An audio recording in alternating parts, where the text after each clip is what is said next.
বাংলাদেশ ক্রিকেটের বর্তমান যে অবস্থা, সমর্থকরাও মুখ ফিরিয়ে নিচ্ছেন। কদিন আগেও ২২ গজে পাত্তাই পেত না যারা, সেই সংযুক্ত আরব আমিরাতই হারিয়েছে বাংলাদেশকে। লজ্জার এ হারে হতাশা বেড়েছে টাইগার শিবিরেও।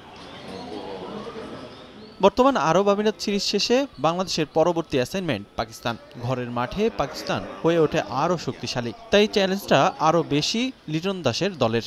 তবে এই সিরিজে থাকছেন না পেসার মুস্তাফিজুর রহমান। আইপিএলে দারুণ পারফরমেন্স করা এই সিমারকে ছাড়াই মাঠে নামতে হবে বাংলাদেশকে। তবে তার অনুপস্থিতি ভাবাচ্ছে ফিল সিমন্সকেও। যদিও সাবেক নির্বাচক হান্নান সরকারের বিশ্বাস, পাকিস্তানে ফিসকে ছাড়াই ভালো করবে বাংলাদেশ।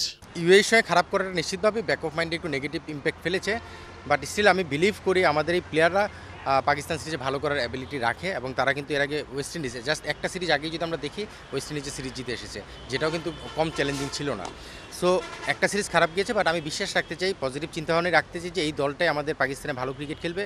এদিকে নির্বাচকের দায়িত্ব ছেড়ে প্রিমিয়ার লিগ ক্লাব আবাহনীর হেড কোচের দায়িত্ব নেন হান্নান সরকার। প্রথম আসরেই দলকে জিতিয়েছেন শিরোপা। সফলতা এনে দিলেও আকাশী নীলদের দায়িত্ব ছেড়ে নাম লিখিয়েছেন লেজেন্ডস অব রূপগঞ্জে। আবাহনীকে চ্যাম্পিয়ন করেও কেন সম্পর্ক ছিন্ন করলেন আকাশী নীলদের সঙ্গে, এবার জানালেন কারণ। আবাহনী ছেড়ে লিজেন্ডস অফ রূপগঞ্জে যাওয়ার একটাই কারণ, সেটা হলো আসলে আবাহনী দলটা নেক্সট ইয়ার খুব একটা ভালো দল করার ক্ষেত্রে এখনও চিন্তাভাবনা শুরু করেনি।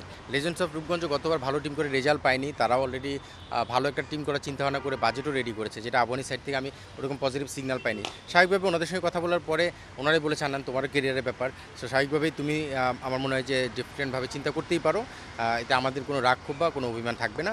সো সেখান থেকে একটা সুন্দর ক্লিয়ারেন্স, একটা আলোচনার মাধ্যমে আমি দল চেঞ্জ করে লিজেন্ডস অফ রূপগঞ্জে গিয়েছি, যেখানে নিশ্চিতভাবে একবার চ্যাম্পিয়ন হওয়ার পরে চ্যাম্পিয়ন হওয়ার চিন্তাভাবনাটাই মাথায় থাকে, এবং সেই টিম করার চেষ্টা করছে।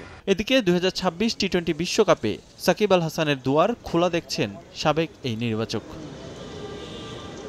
রিফাতুল ইসলাম মিরন, সময় সংবাদ, ঢাকা।